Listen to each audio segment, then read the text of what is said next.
राष्ट्रहित टाइम्स, राष्ट्रहितासाठी समर्पित news channel. मैत्रिणीचा प्रियकर हा सिगारेट ओढतो, त्याच्याशी तू बोलू नको, तो चांगला नाही, असे एका मुलीनं आपल्या मैत्रिणीला सांगितलं।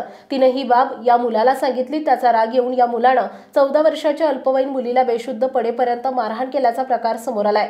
याबाबत मुलीच्या आईनं लष्कर पोलीस ठाण्यात फिर्याद दिली। त्यावरून पोलिसांनी कासेवाडी येथील एका अल्पवयीन मुलावर गुन्हा दाखल केलाय। ही घटना सोलापूर बाजार येथील पुलगेट बस स्टॉपवर 13 आणि 14 फेब्रुवारी रोजी सायंकाळी 5:30 वाजता घडली। याबाबत पोलिसांनी दिलेल्या माहितीनुसार फिर्यादी यांची 14 वर्षांची मुलगी 9वी मध्ये शिकत आहे। तिची मैत्रीण शाळेच्या बाहेर तिच्या मित्राबरोबर बोलत होती। तिचा मित्र सिगारेट ओढत असताना या मुलीनं पाहिलं होतं। त्यामुळे तिने आपल्या मैत्रिणीला सांगितलं की तो चांगला मुलगा नाही, त्याच्याशी बोलू नको, माझी चांगली मैत्रीण असल्यानं सल्ला देते असं सांगितलं। ही बाब या मैत्रिणीनं तिच्या बॉयफ्रेंडला सांगितली। शाळा सुटल्यानंतर ही मुलगी आपल्या इतर मैत्रिणींसह घरी जाण्यासाठी पुलगेट बस स्टॉपवर 13 फेब्रुवारी रोजी सायंकाळी 5:30 वाजता थांबली असता त्यावेळी तो अल्पवयीन मुलगा बस स्टॉपवर आला। त्यानं फिर्यादीच्या मुलीला म्हणाला की माझ्याबद्दल तिला वाईट का सांगत असते असं म्हणून त्यानं तिला मारहाण करायला सुरुवात केली। त्याच्या हातातील कडे या मुलीच्या कानाच्या पाठीमागे लागल्यानं ती बेशुद्ध पडली। तिच्या मैत्रिणीनं तिला घरी पोहोचवलं। ही बाब तिने आपल्या आईला सांगितली नाही। दुसऱ्या दिवशी 14 फेब्रुवारी रोजी सायंकाळी शाळा सुटल्यानं त्याने या मुलीला बस स्टॉपवर पुन्हा अडवून शिवीगाळ करून मारण्याची धमकी दिली।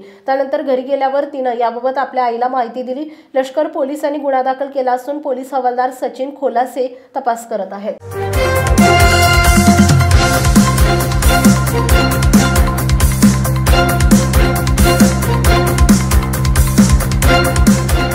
राष्ट्रहित टाइम्स, राष्ट्रहितासाठी समर्पित न्यूज चॅनेल।